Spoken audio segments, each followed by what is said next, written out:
বিসমিল্লাহির রহমানির রহিম আলহামদুলিল্লাহ ওয়াসসালাতু ওয়াসসালামু আলা রাসূলিল্লাহ ওয়া আলা আলিহি ওয়া সাহবিহি আজমাইন ওয়া বাদ। আজ শনিবার 6 রজব 1444 হিজরি মোতাবেক 28শে জানুয়ারি 2023। 10টি প্রশ্ন আমাদের সামনে আছে, সংক্ষেপে উত্তর দেওয়ার চেষ্টা করছি। প্রথম প্রশ্ন করেছেন, বলছেন আসসালামু আলাইকুম রহমতুল্লাহ। ওয়ালাইকুম আসসালাম রহমতুল্লাহ। তসবিহ গণনার ক্ষেত্রে ডান হাতের আঙ্গুলের গিঁটগুলো কোন দিক থেকে গণনা করব? আঙ্গুলের অগ্রভাগ গণনা করা যাবে কি? দুটি প্রশ্ন। তসবিহ করার ক্ষেত্রে ডান হাতের আঙ্গুলের গিঁটগুলো কোন দিক থেকে গণনা করব? ডান দিক থেকে করে উত্তম। নবী সাল্লাল্লাহু আলাইহি ওয়াসাল্লাম ডান দিক থেকে করতেন, সুতরাং ডান দিক হচ্ছে এই দিক। ডান দিক থেকে যদি এখান থেকে করেন অথবা এখান থেকে করেন, যেখান থেকে করবেন ডান দিক, এই ডান দিক থেকে করবেন। তার আগে একটি বিষয় জেনে নেওয়া উচিত, যেটা হাদিসে আছে, সেটা হচ্ছে যে নবী সাল্লাল্লাহু আলাইহি ওয়াসাল্লাম ডান হাতে তসবিহ করতেন। আবু দাউদের হাদিস, যে কানা রাসূলুল্লাহ সাল্লাল্লাহু আলাইহি ওয়াসাল্লাম রাআইতু রাসূলুল্লাহ সাল্লাল্লাহু আলাইহি ওয়াসাল্লাম ইয়াকিদু তাসবিহা বিয়ামিনিহি। রাসূলুল্লাহ সাল্লাল্লাহু আলাইহি ওয়াসাল্লাম তসবিহ গণনা করতেন ডান হাতে, তাহলে এই হাতে গণনা করতেন। অনেকে, এই জন্য বলছি কথাটি, অনেক এই ভুলটি করে, বলে যে এই হাত শুধু সাক্ষী থাকবে, এই হাত সাক্ষী থাকবে না, সুতরাং অর্ধেক এতে গণে অর্ধেক এতে। না, বাম হাতে গণবেন না। বাম হাত নিচু মানের কাজের জন্য, ময়লা আবর্জনা ইত্যাদি পরিষ্কার করার জন্য, আর ভালো কাজের জন্য। তসবিহ যেহেতু ভালো কাজ, সুতরাং ডান হাতে। তারপর নবী সাল্লাল্লাহু আলাইহি ওয়াসাল্লাম ডান হাতি করেছেন। আবু দাউদ তিরমিজিতে হাদিসটি আছে, হাদিসটি আল্লাহ আলবানী সহিহ বলেছেন। এই বিষয়টি জানলাম। এখন ডান হাতের মধ্যে এই দিক থেকে শুরু, অনেকে এই দিক থেকে করেন না, এই দিক থেকে শুরু করব, যে দিক থেকে সুবিধা হয়, তবে ডান দিক থেকে করলে ভালো মনে করি। কিন্তু নবী সাল্লাল্লাহু আলাইহি ওয়াসাল্লাম থেকে এমন কোনো প্রমাণ নেই কোন দিক থেকে শুরু করেছেন। নবী সাল্লাল্লাহু আলাইহি ওয়াসাল্লাম বা আরবদের গণনাগুলি অন্যরকম ছিল, এইটাও জড়ি না। অনেকে বলছে না, আরবরা যেমন করে গণেছে 1400 বছর আগে, ওইভাবে গণতে হবে, এমন কিছু নয়। কিন্তু কারণ উদ্দেশ্য গণনার পদ্ধতি ফলো করা নয়, বরং উদ্দেশ্য হচ্ছে 33 বার পুরা করা। সেটা যেভাবে করেন না কেন, তসবির দানাই করবেন না, কারণ সেটা সুফিদের একটি লক্ষণ। আরেকটি হচ্ছে মুসলিম সমাজের যারা পাপী তাদের লক্ষণ। বিভিন্ন পাপ করে কিন্তু তসবিহ ঝুলিয়ে বেড়ায়, হ্যাঁ, মুসল্লি সাজার জন্য, একটু ধার্মিক সাজার জন্য। তো যেহেতু ওরাও খারাপ, সমাজের খারাপ লোক, আর যারা সুফি বেদাতি তারাও খারাপ, যারা তসবির মালা জপে। সুতরাং তসবিহ হাতে নিয়ে, তসবির দানা নিয়ে আপনি জিকির আজকার করবেন না, তসবিহ পাঠ করবেন না। কেউ এটাকে বেদাত বলেছেন, আবার কেউ বলেছেন যে বেদাত নাই, কিন্তু সুন্নতের খেলাফ, হালকা করেছেন। কিন্তু আমি যেটা পরামর্শ দেবো যে করবেন না, কমপক্ষে হাতে গণবেন, হাতের আঙ্গুলগুলো সাক্ষী থাকবে। হাদিস রয়েছে, সহিহ মুসলিম হাদিস, যে ফাইন্নাহুন্না মাসউলাতুন মুস্তানতিকাতুন। এই আঙ্গুলের জোড়গুলিকে জিজ্ঞাসা করবেন আল্লাহ কিয়ামতের মাঠে আপনার পক্ষে সাক্ষী দেওয়ার জন্য, আর সেগুলির বাকশক্তি খুলে যাবে, কথা বলবে যে আল্লাহ আমাকে দিয়ে তসবিহ করেছিল, যার ফলে সেটাই করবেন। তারপরে বলছেন যে আঙ্গুলের অগ্রভাগ গণনা করেন, মানে এইখানে এগুলো গণনা, অসুবিধা নেই, আপনি যেভাবেই গণনা করেন না কেন, যেভাবে গণনা করেন। অনেকে গণনা করে, যেহেতু এতে আছে, আমি যেটা সহজ মনে করি, এতে যদি গণনা করেন তো 16 হবে, 16 দুগুণে 32, তো একবারই করে নিলেন, হ্যাঁ, একবারই করে নিলেন। কেউ যদি মনে করে যেমন করবে সুবহানাল্লাহ, আলহামদুলিল্লাহ, আল্লাহু আকবার একসাথে, তাও করতে পারেন। যে এমন না যে সুবহানাল্লাহ আগে 33 বার শেষ করতে হবে, তারপর আলহামদুলিল্লাহ 33 বার, তারপর আল্লাহু আকবার 33 বার। যদি এরকম করেন তাও কোনো অসুবিধা নেই, জায়েজ আছে। 2 নম্বর প্রশ্ন বলছেন আসসালামু আলাইকুম রহমতুল্লাহ। ওয়ালাইকুম আসসালাম রহমতুল্লাহ। আমার একটি প্রশ্ন ছিল, কোনো ব্যক্তি যদি ফরজ গোসল হওয়া সত্ত্বেও, মানে গোসল ফরজ হওয়া সত্ত্বেও, গোসল ফরজ থাকা সত্ত্বেও, লেখা উচিত, থাকা সত্ত্বে ভুলে গিয়ে মসজিদে নামাজ আদায় করেন, তবে কি তার কাফফারা আদায় করতে হবে?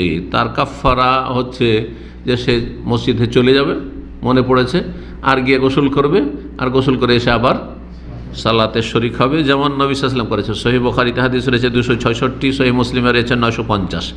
হাদিসটি কয়েক সপ্তাহ আগে বুখারীতে দারসে জুমার দিন হয়েছে, যে নবী সাল্লাল্লাহু আলাইহি ওয়াসাল্লাম এসে একামত হয়ে গেছে, আর কাতার সোজা হয়ে গেছে, সবাই দাঁড়িয়ে গেছে, একামত দিতে যাবেন, হঠাৎ মনে পড়ে গেছে যে গোসল বাকি আছে, তারপর বাসাতে ঢুকে গেলেন। নবী সাল্লাল্লাহু আলাইহি ওয়াসাল্লামকে আল্লাহ ভুলিয়েছেন, আল্লাহর হিকমত, যে নবীও ভুলুক, যাতে করে উম্মতের জন্য একটা শরীয়তের বিধান বাস্তবে দেখানো যায়। বাস্তব রূপ দিলে আলাদা বিষয়, জি, তাহলে অন্য ইমাম ভুল করলে আপত্তি করবে না কেউ। নবী সাল্লাল্লাহু আলাইহি ওয়াসাল্লামের এরকম হয়েছে। তো নবী সাল্লাল্লাহু আলাইহি ওয়াসাল্লাম আল্লাহ ভুলিয়েছেন, গেছেন, আবার গোসল করেছেন, তারপরে পানি ফোঁটা ফোঁটা টপ টপ করে পড়তে আছে, আর এসে ইমামতি করেছেন। বললেন মাকানাকুম, থামো, এখানেই তোমরা দাঁড়িয়ে থাকো, দাঁড়িয়ে থাকো, আমি চলে আসছি। জি, তোমরা এদিক সেদিক নড়াচড়া করিও না, এ বলেছেন নবী সাল্লাল্লাহু আলাইহি ওয়াসাল্লাম। 3 নম্বর প্রশ্ন, কোনো কাফারা নেই আর বলছিলাম। 3 নম্বর প্রশ্ন, আসসালামু আলাইকুম। ওয়ালাইকুম আসসালাম ওয়া রাহমাতুল্লাহ। তালাকে তফবিজ সম্পর্কে, খোলা তালাক সম্পর্কে আপনার লেকচার শুনেছি, কিন্তু তালাকে তফবিজের ব্যাপারে কোরআন বা হাদিসের দ্বারা বৈধ কিনা জানতে পারছি না, অনুগ্রহপূর্বক জানাবেন আশা করি। তালাকে তফবিজ, তফবিজ শব্দটি হচ্ছে আরবি শব্দ। তফবিজ মানে কাউকে কোনো দায়িত্ব ন্যস্ত করা। ফাওয়াজা ইউফাওয়িজু তফবিজান মানে হচ্ছে কাউকে কোনো দায়িত্ব ন্যস্ত করা, যে কোনো দায়িত্ব ন্যস্ত করা। যেমন আপনাদের কাউকে আমি দায়িত্ব দিলাম যে ভাই আমার জন্য অমুক জিনিসটা, একটা মোবাইল বা 5 কিলো চাউল মার্কেট থেকে কিনে নিয়ে এসো।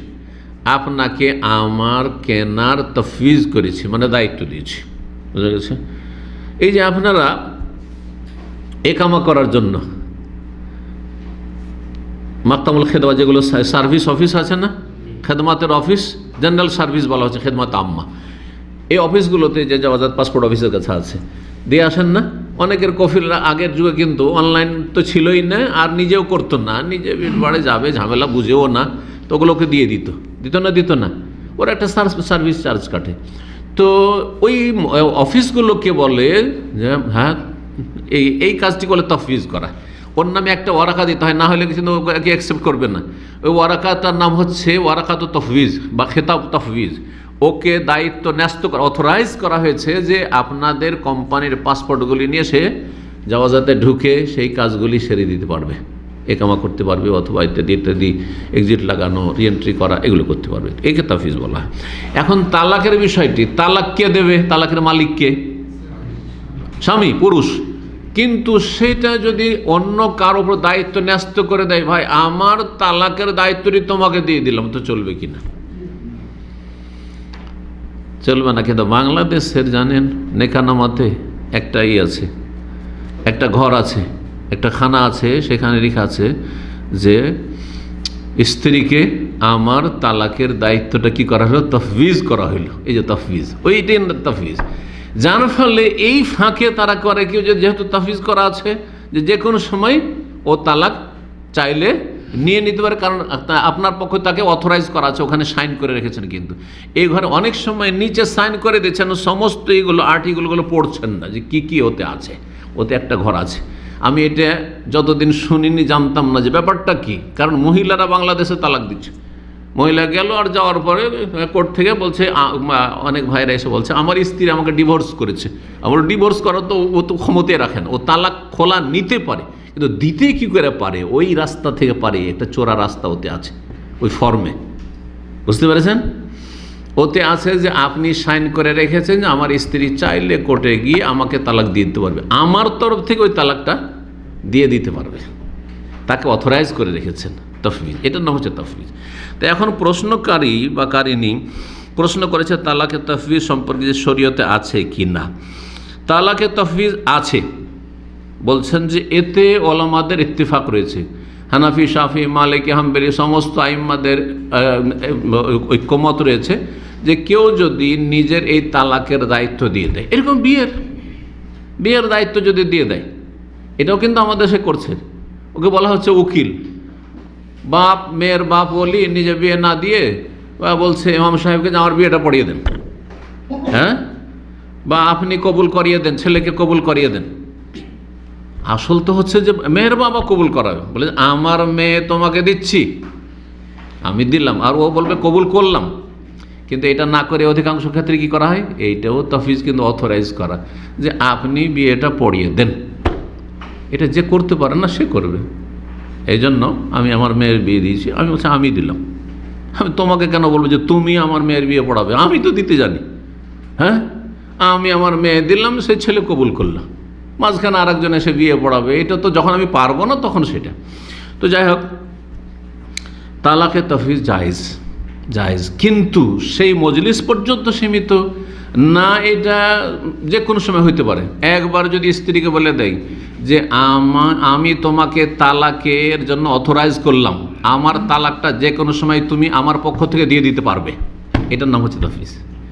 এখন এটা যদি করে দেয় কেউ, তাহলে সেই মজলিসে যখন ধরেন আপনাদের দুইজনে একটু তর্ক হচ্ছে, রাগারাগি হচ্ছে, রাখবেন না বা ও থাকবে না, এরকম হচ্ছে, তখন ফেকার ভাষায় রয়েছে আমরোকে বেয়া দেখে, তোমাকে তোমার ব্যাপারটা তোমাকে ন্যস্ত করে দিলাম, তোমার ইচ্ছে, তোমাকে তালাকের ক্ষমতা পুরো দিয়ে দিলাম। তখন যদি বলে যে আমি এখতিয়ার করে নিলাম, আমি তালাক নিয়ে নিলাম, হ্যাঁ, তাহলে হয়ে যাবে। তো তালাকের তাফিজটা এইরকম, ওই মজলিস পর্যন্ত সীমিত কিছু কিছু আলেমদের কাছে, যেমন ইমাম আহমদ বিন হাম্বলের কাছে।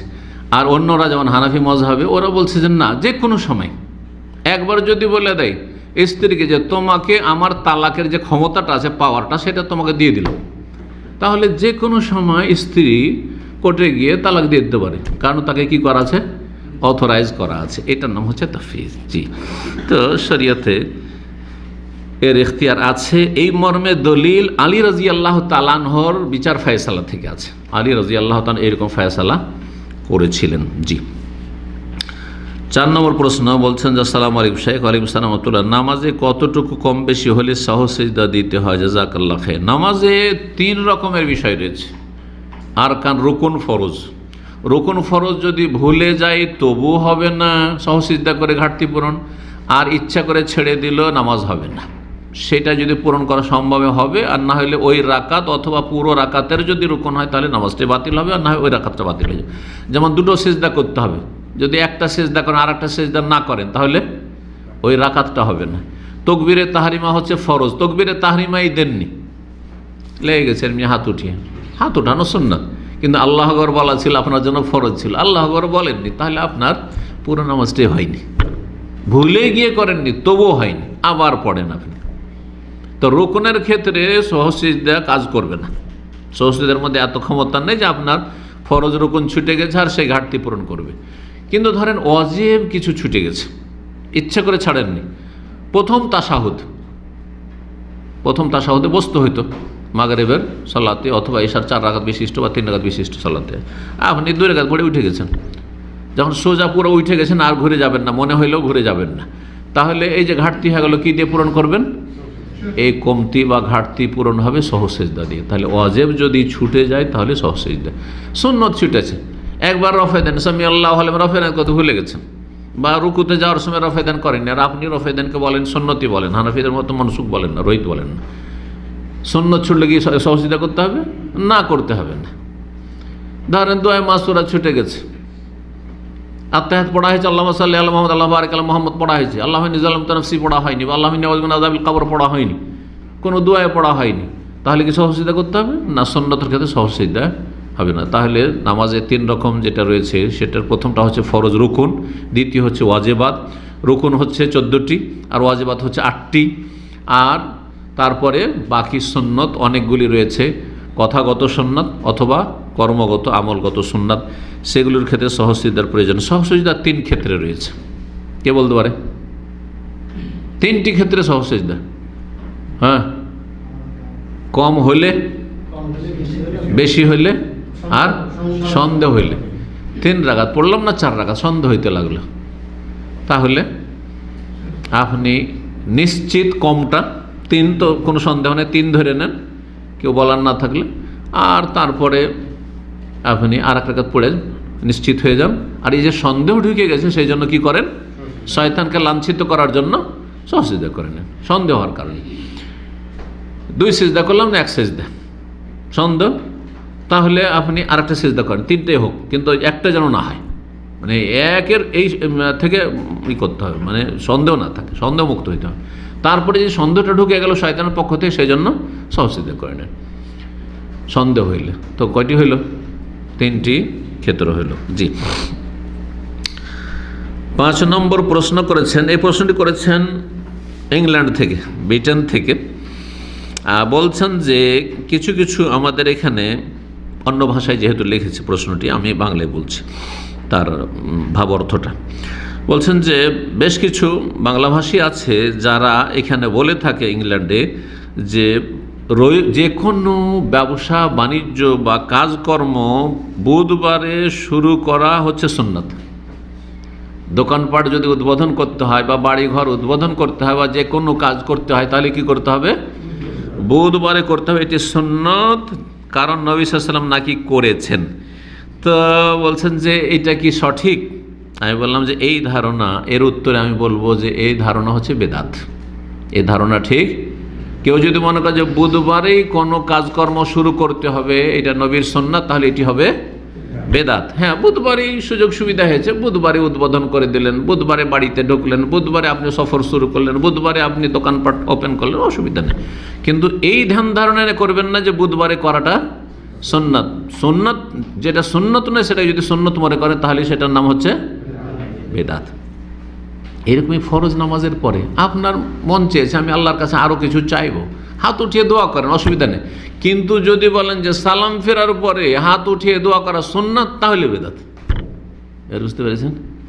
যদি মনে করেন যে এটা সুন্নাত তাহলে বেদাত। সম্মিলিত বলছেন না, এমনকি একা একা কে নবী সাল্লাল্লাহু আলাইহি ওয়াসাল্লাম সাহাবীরা কি একা একা সালাম ফেরার পর দোয়া করেছেন হাত উঠিয়ে? না, হাত উঠিয়ে দোয়া করেননি। তাহলে সুন্নাত কেন মনে করছেন? তবে যে কোনো সময় আল্লাহর কাছে চাইতে পারেন, আপনি চান, কোনো অসুবিধা নেই মাঝে মধ্যে। তো এর উত্তর তো দিলাম, কিন্তু এই ধারণা কোত্থেকে আসলো? একটি হাদিস আমি খুঁজে পেয়েছি, সহিহ মুসলিম 2789 নম্বর হাদিস। ওতে আছে যে কোন দিনে কি কি আল্লাহ সৃষ্টি করেছেন। বড় লম্বা হাদিস, সেজন্য বলছি না। তাতে রয়েছে যে মঙ্গলবারে আল্লাহ রাব্বুল আলামিন সমস্ত অপছন্দনীয় জিনিস, কষ্টদায়ক জিনিস, অপছন্দনীয় জিনিস, মন্দ জিনিস সৃষ্টি করেছেন। যত মন্দ সৃষ্টি আছে সেগুলোকে আল্লাহ কিবারে সৃষ্টি করেছেন? মঙ্গলবারে। ওয়া খালাকান নূরা ইয়াউমাল আরবিয়া, বলছেন খালাকাল মাকরুহা ইয়াউমাস সুলাসা। মঙ্গলবারে মাকরু, যেগুলো ঘৃণিত, অপছন্দনীয় বা মন্দ খারাপ সৃষ্টি, সেগুলোকে আল্লাহ সৃষ্টি করেছেন। আর নূর, যে আলো, জ্যোতি, যে জ্যোতি, হ্যাঁ, এই জ্যোতিকে আল্লাহ সৃষ্টি করেছেন ইয়াউমুল আরবিয়া, বুধবারে। তো মনে হয় এইখান থেকে নিয়েছে যে মঙ্গলবারে শুরু করা যাবে না, কারণ মঙ্গলবারে তো মন্দ সৃষ্টি হয়েছে, আর এই দিনে যদি আমি দোকানপাট খুলি বা বাড়ি উদ্বোধন করি তাহলে কি হয়ে যাবে? মন্দ হয়ে যাবে। সেই জন্য হয়তো ওই দিন শুরু করবে না। আর বুধবার যেহেতু জ্যোতি সৃষ্টির দিন, সেই জন্য এখান থেকে হয়তো এই ধারণা এসেছে, কিন্তু এটি বেদাতি ধারণা। আচ্ছা, মন্দ সৃষ্টি করেছেন মানে কি? এটা জেনে নাও ভালো। মন্দ সৃষ্টি করেছেন মানে আমাদের জন্য মন্দ, আল্লাহর জন্য সবই ঠিক। আল্লাহর জন্য মন্দ আর অমন্দ, ভালো মন্দ কিছু নেই। কিন্তু যেমন আমাদের জন্য মন্দ হচ্ছে সাপ, বিচ্ছু, হিংস্র পশু, তাই না? কিন্তু আল্লাহ রাব্বুল আলামিনের সৃষ্টিতে এতে উপকারিতা আছে। তা আল্লাহর জন্য কোনোটাই মন্দ না, কিন্তু আমাদের জন্য অবশ্যই এখানে হিংস্র পশু বা সাপ একটা দেখলে অবশ্যই মন্দ, হ্যাঁ, কষ্টদায়ক বস্তু মন্দ। জি, এইরকম। 6 নম্বর প্রশ্ন। আসসালামু আলাইকুম শেখ। ওয়ালাইকুম আসসালাম রাহমাতুল্লাহ। বলছেন হুরমতে মুসাহারা সম্পর্কে জানতে চাই। আজকে বেশ কিছু নতুন নতুন প্রশ্ন আর এমন পরিভাষা দিয়ে এসছে যে আপনারা বুঝতে পারবেন না। যেমন একটু আগে তালাকে তফবিজ বুঝাইতে হইলো ব্যাখ্যা করে, ঠিক তেমনি হুরমতে মুসাহারা বুঝাইতে হয়। এটাও একটা আরবি শব্দ, যেটা ফেকার পরিভাষা থেকে নেওয়া হয়েছে।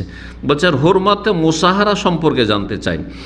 বিশেষ করে নিম্নোক্ত বিষয়টি অনেক আলেমদের থেকে শুনেছি। সেটা হচ্ছে শ্বশুরকে পুত্রবধূ খেদমত করার সময় যদি দুজনের কারো একজনের উত্তেজনা আসে, এতে করে শ্বশুরের পুত্রের সাথে তার বউয়ের সম্পর্ক হারাম হয়ে যায়। এটি কি সঠিক? বুঝতে পারলেন? যেটা পড়লাম অনেকে হয়তো বুঝতে পারেননি। হানাফি মজহাবে একটি ফতোয়া আছে, সেটা হচ্ছে এই হুরমতে মুসাহারা। তো মুসাহারা মানে আগে বোঝায়, হুরমত মানে হারাম হওয়া, আর মুসাহারা মানে বৈবাহিক সম্পর্ক, সেহের থেকে। আল্লাহ রাব্বুল আলামিন সূরা ফুরকান আয়াত নম্বর 54-তে ইরশাদ করেছেন, আল্লাহ রাব্বুল তোমাদেরকে সৃষ্টি করেছেন আর তোমাদেরকে বংশীয় সম্পর্কে আর বৈবাহিক সম্পর্কে আল্লাহ সৃষ্টি করেছেন। তোমাদের মাঝে দুটো সম্পর্ক সৃষ্টি করেছেন। একটি হচ্ছে ওয়াহুয়াল্লাযী খালাকা মিনাল মাই বাশারান, আয়াতটি এতক্ষণ এসছে, অনেক সময় হঠাৎ করে পড়লে মুখস্থ জিনিসও আসতে চায় না। ওয়াহুয়াল্লাযী খালাকা মিনাল মাই বাশারান, আল্লাহ সেই সত্তা যিনি পানি থেকে কাকে সৃষ্টি করেছেন? বাশারান, মানুষকে সৃষ্টি করেছেন। ওয়াজাআলা ওয়াহুয়াল্লাযী খালাকা মিনাল মাই বাশারান ফাজাআলাহু নাসাবান ওয়া সিহরা, তারপরে এই মানুষকে দুই সম্পর্কে বিভক্ত করেছেন। কারো সাথে বংশীয় সম্পর্ক মানে রক্তের সম্পর্ক, আর কারো সাথে বৈবাহিক সম্পর্ক।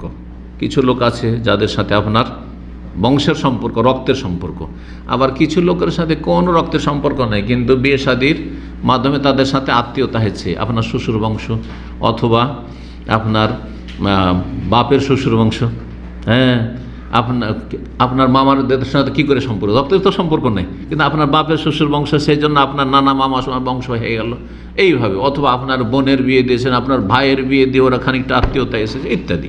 এটা হচ্ছে সেহের। ওই সেহের সদ হারা, এই সেহের থেকে হচ্ছে মোসাহারা। তো বৈবাহিক সম্পর্কের মাধ্যমে হারাম হয়, এটা আপন জায়গায় কতটা ঠিক আছে? যদি শরীয়ত সম্মত বিয়ে হয়, শরীয়ত সম্মত বিয়ে হয়।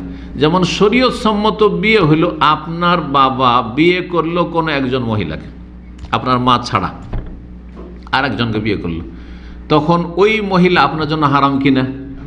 হারাম, কারণ আপনার বাপ কি করেছে? তাকে বিয়ে করেছে। সৎ মা হারাম, ঠিক? এটা হচ্ছে হুরমতে মুসাহারা। আরেকটা হচ্ছে আপনি বিয়ে করলেন, আপনার বিয়ে করার আগে আপনার ওয়াইফটা আপনার বাবার জন্য হালাল ছিল, কিন্তু আপনি বিয়ে করার পরে আপনার বাবার বৌমা হইল, তাই না? তো আপনার বাবার বৌমা হওয়ার কারণে কি হয়ে গেল? আপনার বাবার জন্য হারাম হয়ে গেল, মাহারাম হয়ে গেল আপনার বাবার চিরতর। আপনি যদি তালাকও দিয়ে দেন তবুও মাহারাম, বিয়ে করতে পারবে না। ছেলে যদি তালাকও দিয়ে দেয় তারপরেও ছেলের বাবা ওই মেয়েকে বিয়ে করতে পারবে না। যেমন আপনার বাবা যদি আপনার সৎ মাকে তালাকও দিয়ে দেয় তবুও আপনি বিয়ে করতে পারবেন না। এটা হচ্ছে বৈবাহিক সম্পর্কের কারণে কি? হুরমত হারাম হওয়া। তো যদি শরীয়ত সম্মত বিয়ে হয়, কিন্তু এখন প্রশ্ন ওঠে, আল্লাহ না করে আপনার বাবা কারোর সাথে জেনা করেছে কোনো মহিলার সাথে, তো সেই মহিলাকে আপনার জন্য হারাম হয়ে যাবে? হবে না, দলিল নেই কিছু, কিন্তু হানফি মযহাবে হয়ে যাবে, জেনা করলে হয়ে যাবে। আচ্ছা, জেনা করেনি, কিন্তু হানফি মযহাবে শুধু এই জেনাতেই সীমিত রাখেনি, বরং যদি লজ্জাস্থানে নজর পড়ে যায়, লজ্জাস্থানে অনেকে কিন্তু অসতর্ক বসে থাকে, অসতর্ক বসে আছে, বুড়ো মানুষ, হ্যাঁ, আপনার বাবা এমন রঙি পরে বসে আছে, আর এদিকে আপনার ওয়াইফের নজর পড়ে গেছে, অনিচ্ছাকৃত নজর পড়ে গেছে, অনেক সময় পড়ে যায় না? বাবা ভালো করে ঢাকেন, অনেক সময় বলতে হয় বুড়োদেরকে। তো এতে নাকি কি হয়ে যাবে? বিবি তালাক হয়ে যাবে হানফি মযহাবে, যেহেতু কি হয়ে গেল? হুরমতে মুসাহারাত হয়ে গেল, সেই জন্য আপনার জন্য আপনার বিবি কি হয়ে গেল? হারাম হয়ে গেল। ওইখান থেকে এই প্রশ্নটা এসেছে যে শ্বশুর, আমাদের দেশে তো আবার শ্বশুরের খেদমত করতে হয় বউকে গিয়ে, আর সে খেদমতকে শুধু খাবার দেওয়া, ও গা হাত টিপেও দিতে হবে, তেল মাখিয়ে দিতে হবে, এগুলো করে না? করেন না? এগুলো শরীয়তে নেই কোথাও। এই গায়ে হাত দিয়ে হাত পা টিপে দিতে হবে, মাথা টিপে দিতে হবে, গোসল করিয়ে দিতে হবে, তেল মাখিয়ে দিতে হবে, নাউজুবিল্লাহ। এসব করতে গিয়ে অনেক সময় বুড়ো হইলেও তার মধ্যে উত্তেজনা আসতে পারে, ওই বুড়োর মধ্যে উত্তেজনা চলে এসছে, আর মেয়েটির মধ্যে আবার উত্তেজনা আসতে পারে, হয়তো স্বামী বিদেশে আছে, আর তার মধ্যে সেও একটা মানুষ, পুরুষের মধ্যে যেমন উত্তেজনা আসে মহিলার মধ্যে উত্তেজনা আসে। আপনি কি ভাবছেন যে পুরুষ লোক দেখলেই শুধু মনটা চায় একটা মহিলার দিকে? অনেক মহিলা একটা ছেলেকে, যুবক দেখলে তার মনটা চায় ওর দিকে। কথা বুঝতে পারছেন কি না? আল্লাহ এইভাবে সৃষ্টি করেছেন। তো যদি এই যে শ্বশুরের খেদমত করছিল ওই সময় উত্তেজনা চলে আসে, দুইজনের একজনের অথবা দুইজনের মধ্যে একটু উত্তেজনা চলে আসে, জেনা ব্যভিচারও হইল না, এতে হানাফি মযহাবে কি হয়ে যাবে? স্ত্রী হারাম হয়ে যাবে। কারণ আপনার বাবার সাথে তার যে উত্তেজনা চলে এসছে, বা আপনার বাবার তার উপরে একটু কুদৃষ্টি পড়েছে, খারাপ দৃষ্টিতে দেখেছে, তার দিকে একটু সে যৌন চাহিদা নিয়ে, কামভাব নিয়ে দেখেছে, সেই জন্য কী হয়ে যাবে? হুরমতে মুসাহারা। এটা হচ্ছে হানাফি মযহাব। হয়তো বড় বিপদ আছে, কখন যে বিবিরা হানাফিদের হারাম হয়ে যায়, কখন যে কুদৃষ্টি পড়ে যায় বাপের। অনেক অসৎ বাপ আছে, আউযুবিল্লাহ, আল্লাহ হেফাজত করুক। তো এই সম্পর্কে জিজ্ঞাসা করেছেন, তো কি বলছেন? প্রশ্নের উত্তর আশা করি এসেছে। এতে করে শ্বশুরের পুত্রের সাথে তার বইয়ের সম্পর্ক হারাম হয়ে যায়, এই কথাটি হানাফি মযহাব, কিন্তু এটি ইসলামে কোনো এর ভিত্তি নেই। না এর দলিল কোরআনে কারীমে আছে, না এর দলিল রাসূলুল্লাহ সাল্লাল্লাহু আলাইহি ওয়াসাল্লাম হাদিসে আছে, না এর দলিল সাহাবায়ে কেরামদের আমলে আছে। সুতরাং এটি নিছক হানাফি মযহাবের ভুল ফতোয়া। আল্লাহ রাব্বুল আলামিন বুঝার তৌফিক দান করুন। জি, 7 নম্বর প্রশ্ন বলছে, আসসালামু আলাইকুম। ওয়ালাইকুম আসসালাম ওয়া রাহমাতুল্লাহ। আমার আব্বু মারা গেছে, আমার আব্বুর 3টা বোন, আমার আব্বু নিজের টাকায় সম্পদ করেছে, আমার দাদার কোনো টাকা থেকে সম্পদ করেনি। এই সম্পদ আমার ফুফুরা এই সম্পদে আমার ফুফুরা কতটুকু পাবে ধর্মমতে? আমরা 2 বোন, আমার কোনো ভাই নেই। যদি ভাই না থাকে তাহলে আপনারা পাবেন 2/3 মেয়ে পাবে। একাধিক যদি হয়, এক মেয়ে হয় তাহলে অর্ধেক পাবে। আর যদি 2 বা তার বেশি 10টা মেয়েও থাকে তাহলে কত পাবে? 2/3 পাবে। তাহলে বেঁচে গেল কতটা? এখানে 2 বোন আছে যেহেতু, এরা বাপের ধন সম্পদে কতটা পাবে? 2/3। আর মা যদি বেঁচে থাকে ওর বাবার ইন্তেকালের সময়, এর বাবার ইন্তেকাল, এই 2 বোনের বাবার ইন্তেকালের সময় মা বেঁচে থাকে তাহলে কত পাবে? 8 ভাগের 1 ভাগ, 2 আনা পাবে। 16 আনাতে 2 আনা মানে 8 ভাগের অষ্টাংশ পাবে। তাহলে 8 ভাগের 1/8 আর এখানে 2/3, বা 3 ভাগের 2 ভাগ, এইটা নিয়ে নিল। আর বাকি যেটুকু বাঁচবে সেটুকু নিকট আত্মীয়রা পাবে। এখন নিকট আত্মীয় ফুফুর কথা বলেছেন, এখানে তো বলেন চাচা আছে কিনা। যদি চাচা থাকে তো চাচা ফুফু মিলে পাবে।